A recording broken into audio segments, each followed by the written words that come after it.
Welcome, Jets World, to podcast number 9 with your friends, Phil and Vinny. Phil from Cali, Vinny boy over here from New Jersey. We came via Brooklyn, been Jets fans over 55 years. This is our 9th podcast, and we have a great, famous, amazing guest. Joey Paints, Joe Petruccio, has joined us to talk about Jets, to give us some stories about Joe Namath and other interesting tidbits that just make him such a great artist and a great personality. And we're just thrilled, obviously, to have him with us. And to start us off, Joe, how are you? How you doing? I'm good, Vin. Thank you and Phil for having me here. It's great to be here. I'm a huge Jets fan, even bigger Joe Namath fan. He just is just bigger than the team to me. It's probably still why I'm a Jet fan. And big Met fan. Well, I love sports. I'm a sports artist by trade. Well, you're hitting and really thank you so much for coming on and joining us. And I know just through the years, just seeing your work and knowing Vin, you have an approach that's unique and special, and it's really stands out. It's yours, and I appreciate what you do. And yeah, for me, Namath, Seaver, it transcends everything else. It really does. So I get it. And also we'll talk maybe a little bit. We know that you've done some amazing work with other sports figures and music figures. Elvis, my gosh, everybody knows you're part and parcel to what's going on there. So it's awesome. So yeah, there's a lot that you bring to the table, and we're lucky and thankful to have you. And but the first, Namath for us, like you said, is a biggie, no doubt. So Yeah, it's a biggie. I mean, I got the opportunity to meet him back in 2006. We Wow. did limited editions, 2 paintings I did of Joe, and we met in Florida to do a signing. And that's the first time I've ever met him in my life. I've seen him from afar, from the stands, when we grew up, you didn't really get to see ball players in any sport close up like you can today. You could pay to go to a card show. You could pay to go see them here or there. These guys were elusive. You didn't really get to hang out with these guys or get a chance to see them. So it was special when you did.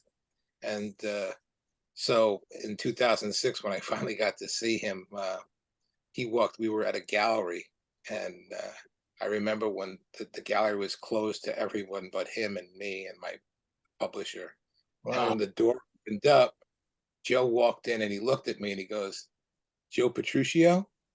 And I went, "Joe?"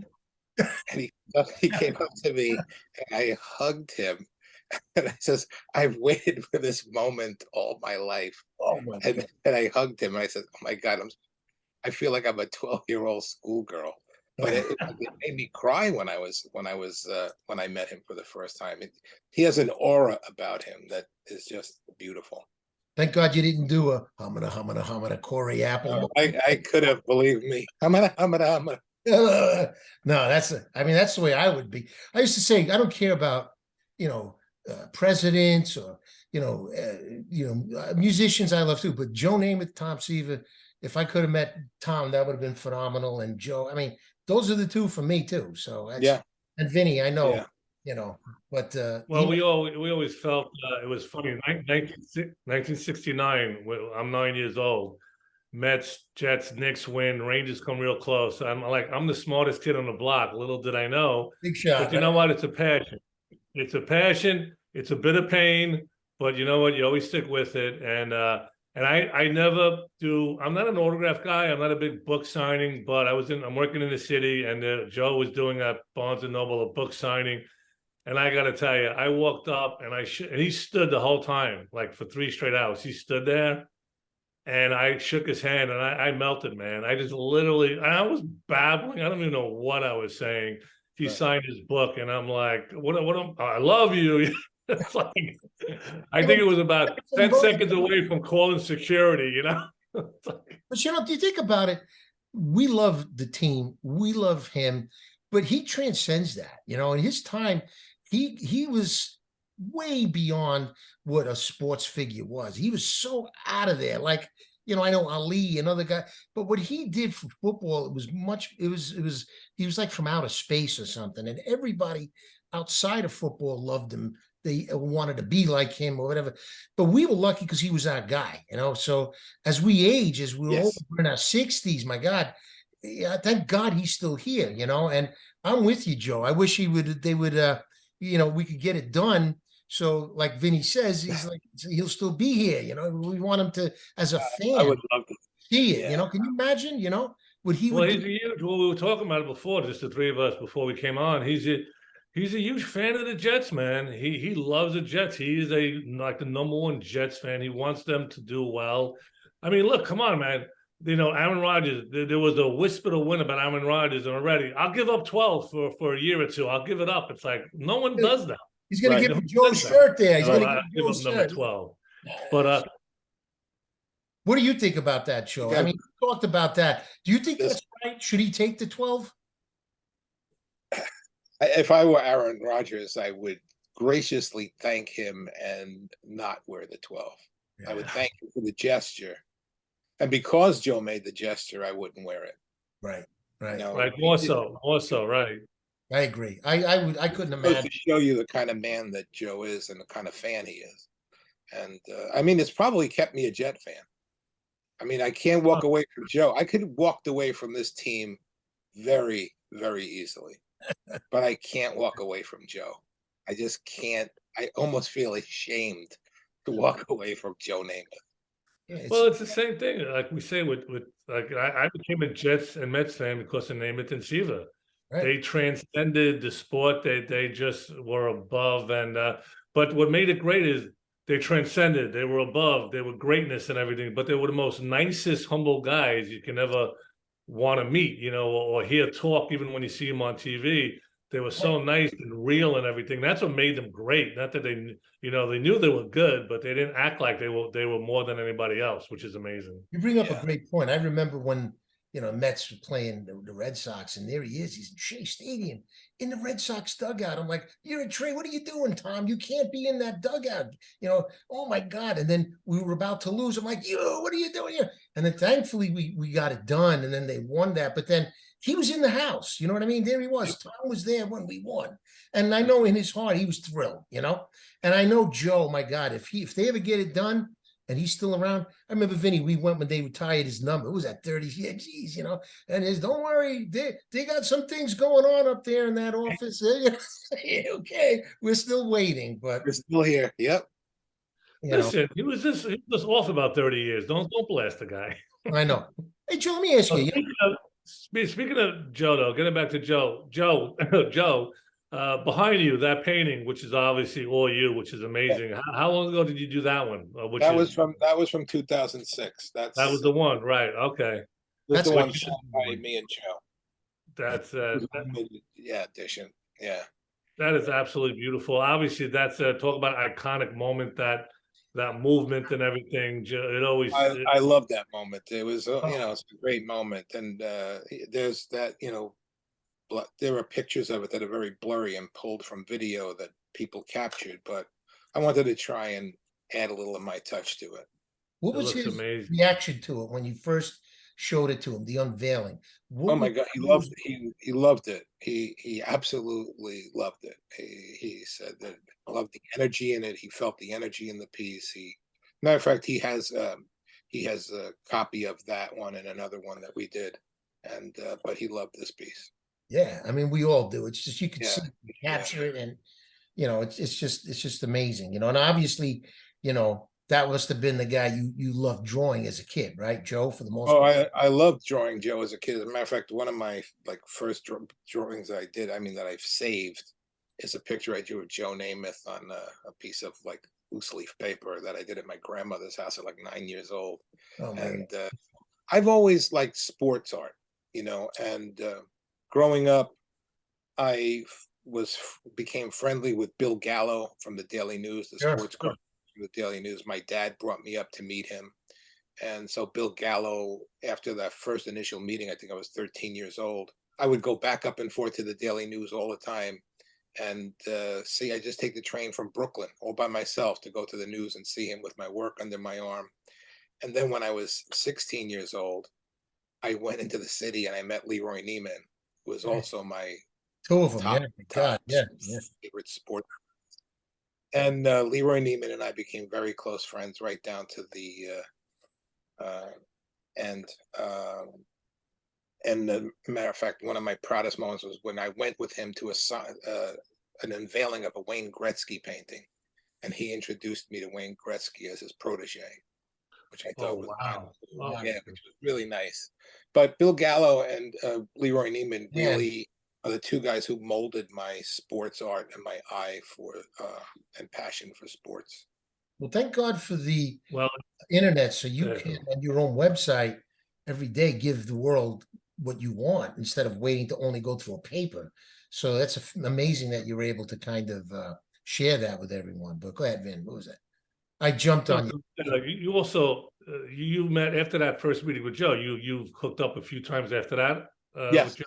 Yeah, met a few times after that. Yeah. I'm And just yeah, met with him and his agent, and just like meeting a friend. It was really good. And one time he couldn't meet me, and he left me a voicemail message apologizing to me, and I'm like, Joe Namath to apologize to me. Well, And yeah, I have to tell you something. I still have that saved on my iPhone. I was going to ask you. It's just, I Yeah, listen. that's Yes, I do. I- Yeah, I mean, it's so humble and sweet, and it's like, "Hi, Joe. It's Joe Namath. Gee, I'm so sorry. I'm not going to make it down there to the gallery. I got so. I mean, he was so. I'm telling you, he's so nice. I mean, we all know his story, how everybody like was gunning for him, and he was basically crippled, and he got up, he's the most humble guy, but they beat the heck out of him because he was making more money. He was the first guy with the white shoes there. So he was bigger than life. So he has to be, he was Michael Jordan before Michael Jordan. exactly. He had to be humble because if he had the arrogance, but it was also confidence. But they would have killed him even more. He's just a good guy, Yeah. good, and he must have had a blast. Okay, we know that, but he just had to be a lot of fun. So I was reading something the other day about him, and talks about how a lot of people resent him.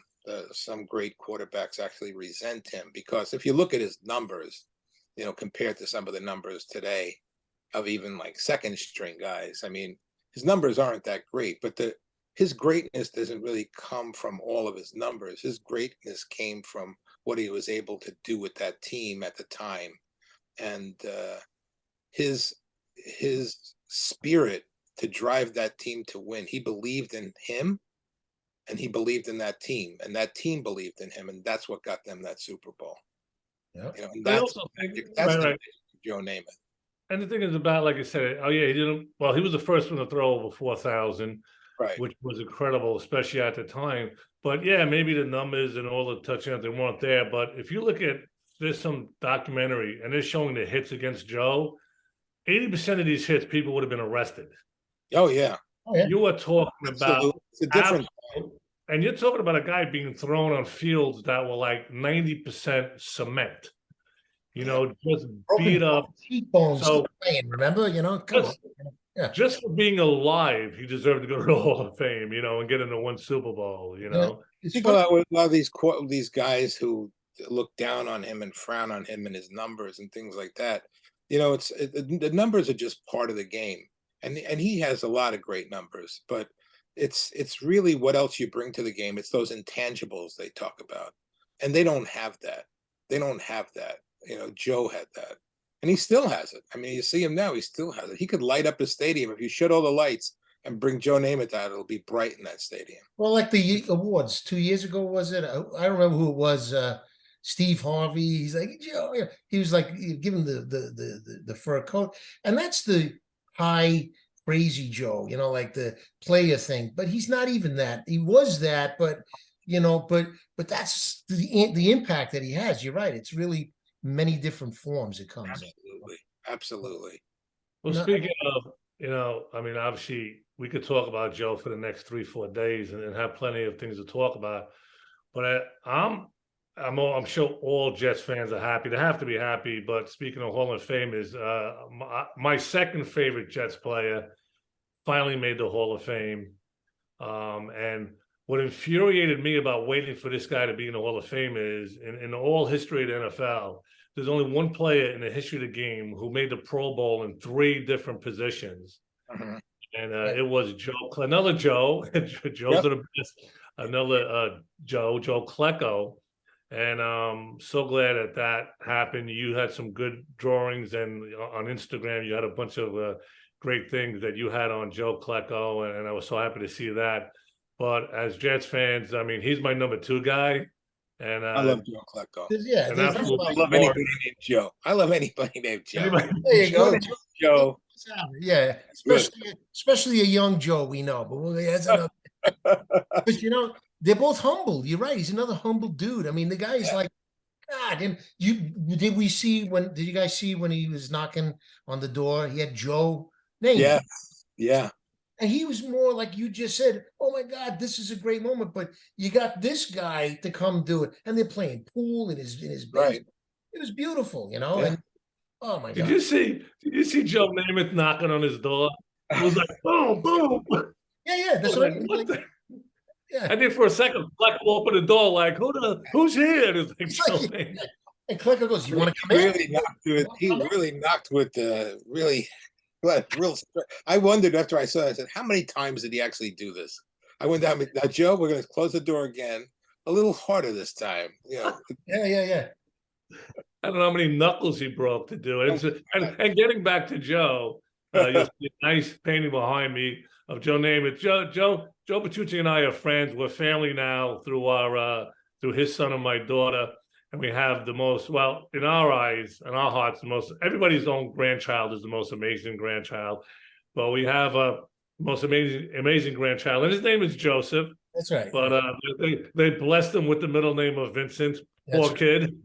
But we're family, so we would go out. I would go out with Joe. We'd go out with the wives, and he would walk in with a painting of Joe Namath. He would walk in some other drawings. I was in banking 30 years, so my wife would be like, "Why don't you give Joe something?" I'm like, "What do you want me to give him? A roll of pennies?" I mean, I'm in banking. Back 100s would have been nice. What am I going to give him? What can I hand? And he's handing me like various, forms of artwork just to go out with the wives. And I'm like, oh my God, this is beautiful and wonderful. And everything gets thrown up there. And I actually I was blessed to go to Jets fantasy camp, Mets fantasy camp just before COVID. And I was calling Joe a lot, telling him what was going on. And he did drawings of that for me. They're just amazing stuff. And, love that we're family and everything, and it's so meaningful. And again, so glad he came on. But more importantly, getting back to the Jets, let's talk a little Jets, Joe. Like, what do you think though? What do they're going to visit Carr the second time? What do you think we're looking at with the Derek Carr? What is your thoughts on that compared to Rodgers? What are you thinking about that? Well, I look. He's no one to sneeze at. I would love to see Carr, but I would love to see Aaron Rodgers. Aaron Rodgers is my hope. I mean, if we're going to do it, that's the guy I think right now we could do it with. Well, I don't know how many followers we have. Phil, is it 300,000 yet? We're heading toward 300,000 followers. 3 million by now, right? Yeah. Or is it 30? But one of the podcasts, I say seriously, and no joke, and I was always laughing about it, but no joke. To your point, Joe, I think if I guarantee the Super Bowl victory if Aaron Rodgers becomes the Jets quarterback.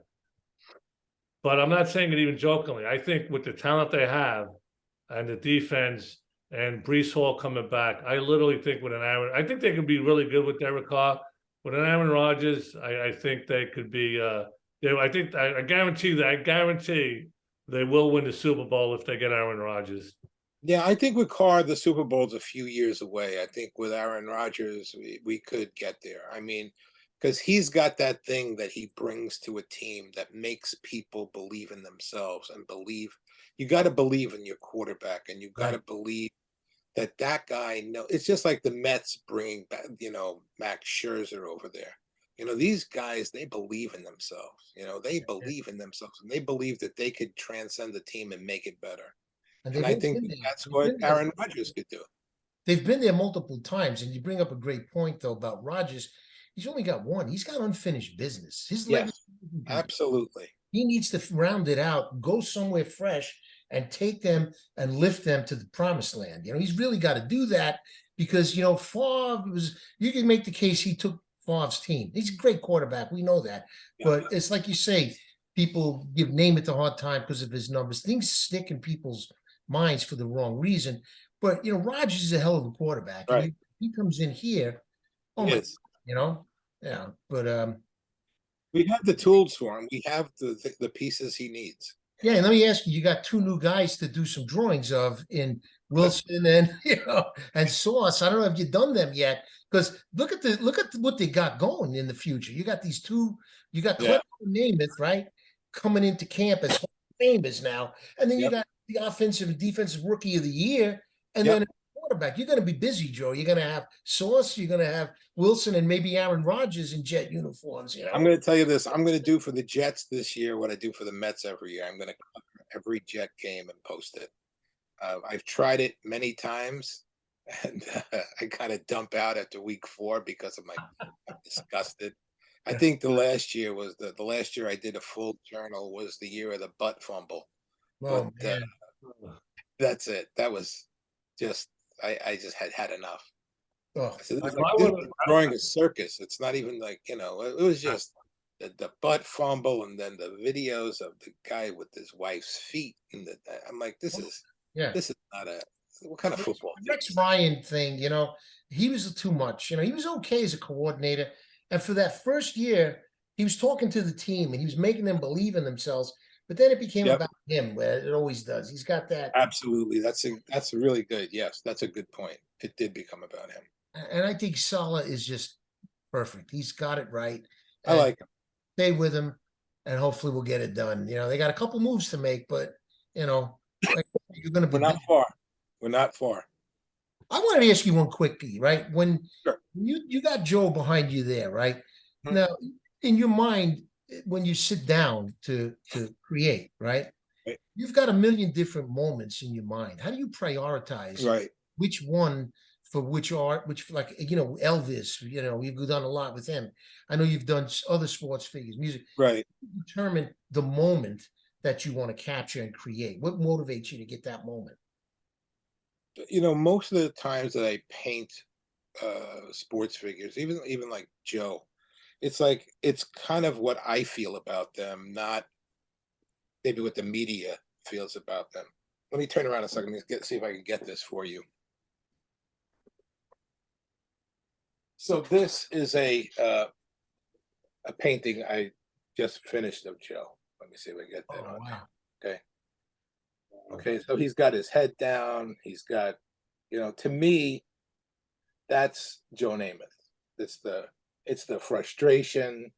It's the I could do this. It's the whatever he's saying to himself in that picture is get my chair down here. That's what speaks to you, right? Kind of like that's what speaks to me. Yeah. Like a lot of my Elvis. I don't do a lot of Elvis with him shaking, and it's very quiet. A lot of my Elvis work because it's like the inner. That's the Elvis that I kind of understand. It's that inner Elvis. Yeah. Even a lot of the sports pictures, like my fine art sports pictures, they're moments about the person more than the event. So that's like what I try to capture. And now, yes, of course, it's like I did a whole series for Upper Deck with Michael Jordan's last shot, and I did one of Michael Jordan, Kobe, Tiger Woods, and LeBron.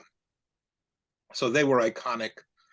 A moment of them shooting, a particular shot style, or Tiger Woods with his hand up cheering, or so that's basically art directed by just a moment. But if I paint for myself, I paint with the emotion I feel that the player has within inside themselves. Yeah, if that makes any sense. 100%. Sure. It's like in acting, if you're understated, that's what speaks more than over the top, and I exactly.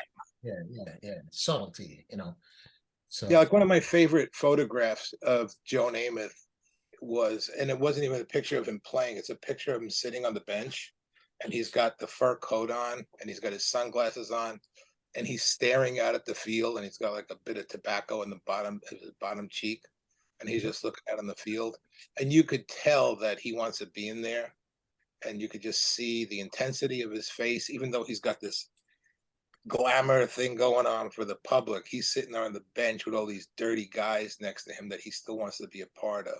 Yeah. And to me, that says a lot about him. And that's a moment I would paint, if I had a moment of joining. Which you had that. You Yeah, got it in your brain, so you just do it again, I guess. It's always there for you if you want it. You just Yeah. Yeah. Sometimes if I think about something too much, I'd never get to draw it because it's gone for me. If I don't do it right away, it's gone. Inspiration's gone. It's almost like I painted it in my mind and it's finished. Right. It's the canvas in your mind instead of the Right, the canvas in my mind. Yeah, man. Cool. No, I mean, but the Jets, look, I don't know. I think we're in the right direction. Vinny and I were joking around last time. We decided to say, who the heck we think's going to be under center. We both came up with crazy, let's just say not popular choices. So I want to ask you, who do you think is going to be under center for them this year? Who are your choices? First snap. Who are your choices? I said Hassel. I said he's going to be there. Good old. We're going to be dealing with the Titans cast-offs. You know what I mean? It's I don't know. I don't want him. I don't want it to be that way, but I think that's what we're going to get. And who did you say, Vin? You said Did I say Mike White? Mike White, I think you said, yeah. So Mike White? Yeah. And we had our first real critical email from a fan, Lloyd. I said Tannehill, you said Mike White, right? Right, Mike White. Right. Well, we had from Lloyd V out in New Jersey. Felt we were too negative and not positive enough. So we got to make it a little bit more positive. So I happen to be a Mike White fan. There's something about that guy I like. Okay. They always talk about working on Wilson, working on Zach Wilson. Why don't they work on Mike White? I always pretend I always say, why don't they pretend he was their second pick of the draft? Pretend it was Mike White. What would you do with the guy? Make him bigger, a little stronger, a little thicker, so he can handle the hits, and then develop that guy. Probably not going to happen. If he leaves the Jets, I'll be disappointed. But we were saying not who we want, but we think the way things work out. Right. So we were being like what reality might be. The dream is Aaron Rodgers. The dream is Aaron Rodgers on the center. I mean, that's my dream. If I have to pick forever, Aaron Rodgers, but Mike White, I like Mike White. Do you? Yeah, I do. Wow. There's something about. I felt that when Mike White went in those games, that we had a chance. I don't know why, but he made me feel like we had a chance, and the team seemed to play better around him to me. That's how I felt. And the numbers got better. They clearly got, he just needs confidence. He needs confidence. And you know what? You get somebody like Aaron Rodgers and who's got Mike White underneath his wing. You never know what Mike White could become. But that's my ultimate dream is that we win. We win. Yeah. Well, no. I think. No, I don't want Wilson. I would trade Wilson. Yeah. I did get rid of him. They got to sign White first. As Zach Wilson's mother said, calling Jets fans toxic. Well, I'll tell you, if there's the most toxic thing out there in the locker room right now is Zach Wilson. Yeah. I don't care what they want to say. He's not good for the team. He's not good for the locker room.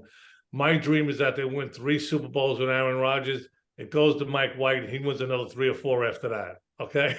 There you go. Listen, Wilson was so arrogant. He's so arrogant. He's not a team player. He proved that in his little comment that he made after that game. And that's when he lost the team and that for good. And, when he made that comment about that nothing was his fault. I personally never liked him. I don't like the school BYU. I don't see them as a real developer of real quarterbacks. Like I say, let him go play lacrosse or something. That's fine. He's not playing like what's his name, Lawrence. You're not playing Ohio State. And I mean, these are real. You got Garrett Wilson running around these guys are in the real spot. He's not, and he never was. And he's not gonna. He's like a little man boy. I'm sorry, I don't like him, but but I'm just saying he's still the only one that It's has a contract, So I gotta give But him. the thing is, what I say is, though, he is what he is. And I've always said about him, if it looks like a duck and swims like a duck and quacks like a duck, it's a duck. Mhm. I know it's a silly comment, but if you have to teach someone to be good, or you got to teach someone to be humble, then that's not, it's inside you. Yeah. And to me, like a guy like Mike White, he has it inside him. This guy, Zach Wilson, I don't want to teach a guy to be a good person. See, While that's the thing. You could teach somebody how to be better and hone their skills. right, You can't teach somebody how to. You are who you are. right. You can't teach somebody to be a better person. Just like we're talking That's about Bill. that's a good you can't teach anybody. Even at work, I tell people, hire somebody that's good, even if their talent isn't the top talent, because you got to be around these people, 8 hours a day, 9 hours a day. You could teach somebody how to do their job better, but you can never teach somebody how to be a good person. You A can't good teach person humility. inside. Yeah, Humility. you can't say, look at this guy. That's how you should act. Okay, I'll act like that. No, you're not. It's Right. not in you. It's You not. could do it for a week, maybe an hour, but you're not going to do it for life. No. And it'll never ever be sincere. No. But I can't even. I don't even want to. I brought him up, but I can't even talk about him anymore. His name. Well, I want to change a little course, and obviously this is Jets 55. Phil and I are going to be starting really soon a Mets 55. And I want to bring up that real quick baseball. I want to say this. You're an amazing artist, amazing talent. But one of the most amazing things to There me we that go. you do with 162 games, 162 baseball games. Oh, look at that. There you go. 162 games you do drawing every game. Every game. That is insane to come up with the clever lines, the creative lines, the drawing itself, and to do it and to get it out there game at 162 games. That is talent, that's stamina, that is passion, that is absolutely amazing. Dedication, that's something. Yeah. I'll tell you, it's gotten a lot harder. I'll tell you why. Especially like yesterday. Hey, there you go. Gig yesterday. There you go. But what happens is that so a couple of seasons ago, I did a very harsh cartoon about one of the pitchers. I promised I would never bring up his name to his sister, who emailed me and said, I want to tell you that you think that these guys go out there and try to suck. The way that you demeaned my brother in that cartoon, it's like, you think he wants to go out there and suck? And I never really thought about it before, because I did this as a fan's point of view. I was never really doing it. I'm not a baseball writer, so I don't sit on a fence and try not to hurt this guy or try not to hurt that guy. I took a side of a fan. It's like, oh, when you sit in the stands, if somebody's bad, you yell, you suck, whatever.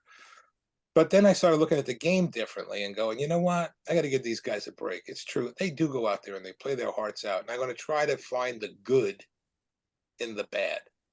Nice. So I like yesterday's game, I did not post yet. It's only spring, but it's my spring training too. This is where I get to start drawing people for the first time. I have to got the pitch clock going on now, I got the pitch clock going on, so I don't have that much time to draw somebody when they're on the mound. Yeah. But like yesterday, I had to try to find good in a loss that was, a bad loss. I mean, they gave up 5 runs in the first inning.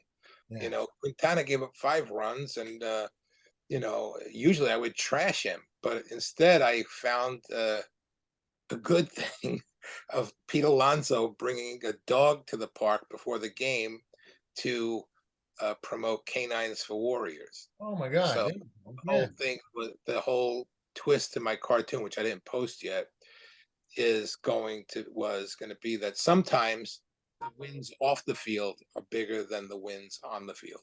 Yeah. So that's kind of a lesson in that. So they've become harder for me to do, but they make me think about the game a little bit more. But I mean, I love that team. I could do Oh, yeah. 260 drawings a year for them. I'm sure they watch every time you put something up, right? They're on it. They know what's They going do. They do watch. They do watch and listen. And some players have blocked me. Some players love me. But what are you going to do? on. Hey, You can't Yeah, make no, everybody happy.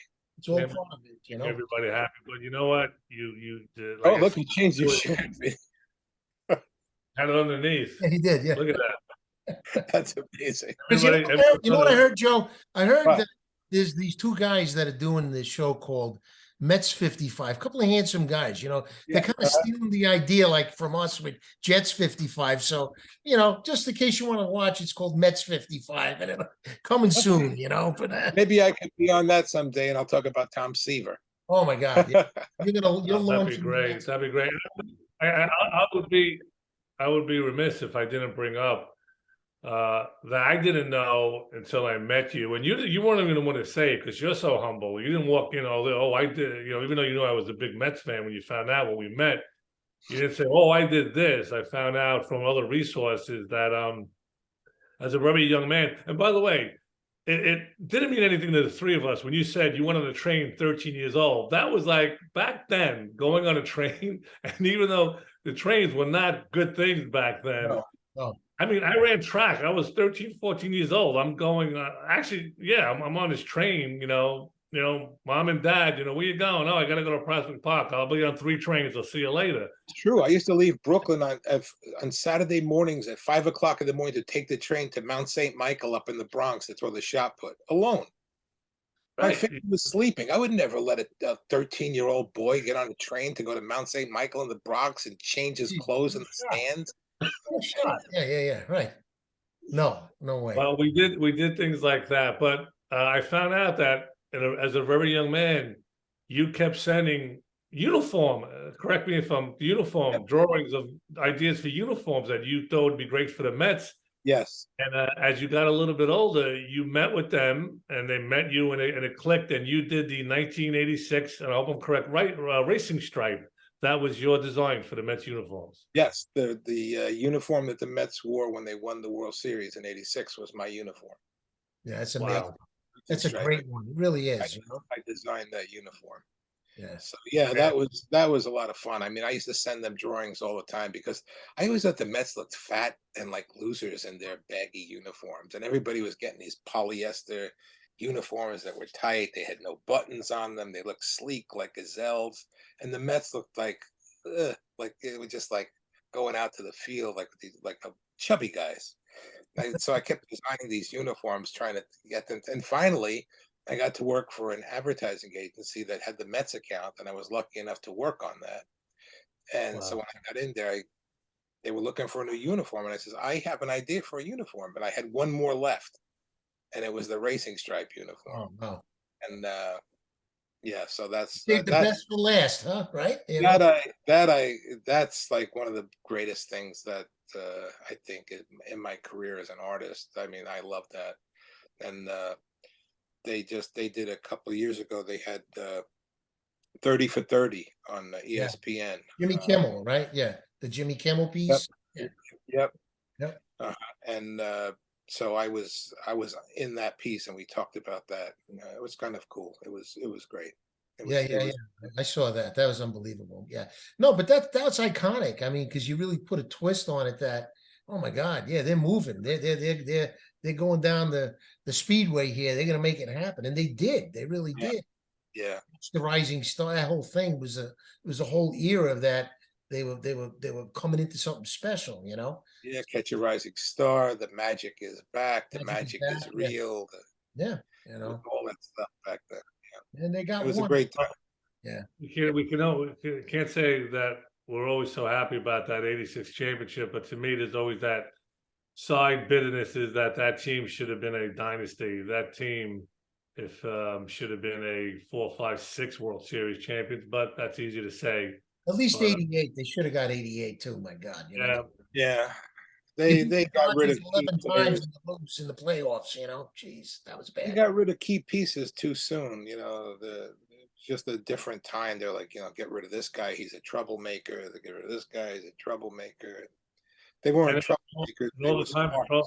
Yeah, and all the time the real troublemakers staying in the team that we learned later on. But I let's can talk move, about I the can move positives. Dykstra. By the way, Quintano interviewed after the game. He was great. He said after to talk about the 5 runs he gave up, and at the end he says I have to do better. So I was pretty happy about that. I'm glad he knows that. Well, he's going to be pitching in the World Baseball Classic now. I think I'm not big on that being run on the heels, right? Right in the Yeah. middle of spring. Especially this year, we've got so many new faces, and I don't want to hurt. something I to don't want do. anyone to get hurt. I I don't want know. anyone to get hurt over there. I Well, some hope guys not. are But listen, bad. I think Go ahead. What'd you I say? think 5. I think 5 runs in the first inning in spring training we could all live with. Though I'm It's sure. okay. It's spring. It's there. He'll be fine. I'm sure he'll be He good. pitched great at the end of last season. He was really terrific. I mean, one of the best pitchers in baseball the last 14 games of the year. Yeah, and If you look Peterson at his played near history, the he's not a yeah, but he's not a. If you look at his history, he's not a 1 or a 2. But listen, he's going to be a 4 or 5 guy in the Mets, and you just want him to get out there, not get injured, and be that reliable guy to give you those 6, 7 innings day in and day out, at least every 5 days. And that's what we're hoping for. You got that other We're lefty. looking forward to the You Mets got Peterson 55 ready to too, get if that not, start. right? You got the other lefty, so he's ready. If I not, love Peterson. yeah. I love Peterson. I love Tyler Miguel, he's great. I like them. I just hope they don't overlook them. No, I don't. Yeah, I think you're right. They'll be there because they can't. If you win 101 games and you don't win the division, every game counts, man. It's from day one. So Exactly. you can't fool around. Oh, we'll let him get ready. Oh, let him get into his. No, you gotta win these games. I think they know this year. They don't have to win 101. They just have to win one more than everybody else in the division, so they get that As they saw last year. first round. And I look. They lost Mark. Well, He only played in 118 games. If that guy didn't get hurt like that, they would have been no problem. So I'm glad he bailed from the baseball classic, and Nimmo bailed. Yeah, I love You Nimmo. guys are important that they don't get hurt now. So Yeah. Nimmo's been in Port St. Lucie since December. He's getting jacked. He's working. He just loves being a Met, and he loves He- playing baseball. He's so happy. That's just always happy about playing baseball. You can just see it's such a true love for him, But getting back to the pitches, what I want to say is that McGill and Peterson, no way are they being overlooked. Because in this day and age, no way are these 5 pitches for the Mets or any team. No team's 5 pitches are going through a season. Not happening. And you know what, Vin? You make a great point because think about it. You got Verlander and Scherzer. The max that he could opt out, but Scherzer was clear he's not going anywhere if they're on target. But that's only 2 years. Right. So you got these guys coming up, and you got Senga, you got the 5-year commitment, but he can opt out after 3. So you need these 2 guys to become that level so that you can supplant, you can replace, you can move into those roles and make it a nice, easy transition and win, 15 games for once. You know what I mean? Why not? It's time. Let's go. But absolutely when that time comes. But this season, believe me, they're going to have their starts. No 5 ever gets through the season unscathed, whether it's just rest or depending on rainouts, depending on which week. I love that. You're going to see those guys. Those guys are going to do some pitching, and I like McGill. I'm gonna use, and I love Peterson, man. Something about that guy. He's a competitor. Yeah, and I think he's one of those guys. Was he great right away? But I think he gets better and better every year. I think you're right. Hey, Joe, have you done Verlander yet? I just drew Verlander. I have sketches and a quick watercolor I did of him just to practice him. Right. But when he pitches, I think he's pitching this weekend. I'll do a game drawing of him. So you're gonna have him, and you're gonna have his wife in the stands, and you got Scherzer. There's a lot of backstory on these guys to put. Oh my God, there's so much going on, So it's gonna be fun, don't you think? Yeah, it's fun. It's fun. It's a lot of fun, and it's a lot of fun interacting with all the fans, and a lot of people write to me with ideas they have for drawings and things like that. So it's fun. Same thing with the Jets. When I post Jets things, I get so many, hey, could you draw this? Or you could draw that. I got to tell you, one of my favorite Jet drawings it's actually in my Mets journal, not in my Jets journal. And it's when Ryan threw out the first pitch at a Met game, and they gave him Nolan Ryan's jersey. So I just did a drawing of him throwing the ball out, but he looked like Fred Flintstone with that jersey on. And so he had Nolan Ryan's jersey on, and I have him throwing the ball, and my headline on the picture is "Swollen Ryan." It's Beautiful. my favorite. I don't know why, but it's like one of my favorite drawings. Tyrannosaurus Rex Ryan there, you know. Oh my God. Uh, I can't even imagine. But I don't know if you see him on ESPN. Those teeth are like, Oh my God. Yeah. oh my! It's like first time I saw him, I'm like, oh my God, the son. I mean, my God, they I think just Benjamin twisted Moore that. is his dentist. Yeah, I don't know. They might be twice the size of what his teeth ever was, but I don't want to make fun of anybody. He's a good guy. He's a good guy. yeah, right. I like him. I just wish he would have. We all wish he would have toned it down and done more coaching and less politicking. But another bit of thing as a Jets fan. But hey, Joe, I can't thank you enough, bro. Thank you guys. I had fun. Yeah, I hope, great meeting you. hope Yeah, you did. awesome. And it's just I great did. hearing the stories and everything. You And too. and hopefully down the road, let's see how the Mets do, and maybe you'll bless us with a Mets 55. Yeah, well, time. if I meet those guys from Mets 55 and they Yeah, ask you me know, out, it's like I'll call you guys first and see if it's okay because my heart belongs to you two. you're awesome. I heard. You give me the go ahead. I'll talk to them. Well, I Okay, heard the tall guy from New Jersey is a very handsome fella. So yeah, tell him I said hi too. just ask him. He's a little shy, but if you ask him about his looks, Oh yeah, it's very he'll shy. tell you. You know. Yeah, oh yeah, Yeah. looks, yes, just handsome. That's the word. I enjoyed it a lot. Anyway, thanks again Thanks a so lot, much. guys. Thank you so much. Your work's Appreciate phenomenal. you gave us the time, Thank but you. JETS, baby. There you go. Yes, yes. Yes, go yes. ahead. Thank you, bro. Thanks, Okay. man. Take care. Bye. All right, buddy. Thank you.